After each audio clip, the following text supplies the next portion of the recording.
అసాధ్యమైనది ఏమున్నది, అసాధ్యమైనది ఏమున్నది.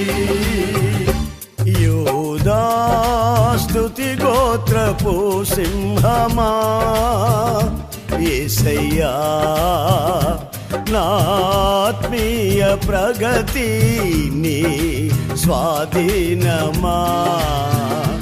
యూదా స్తుతి గోత్రపు సింహమా, యేసయ్యా నా ఆత్మీయ ప్రగతి నీ స్వాధీనమా.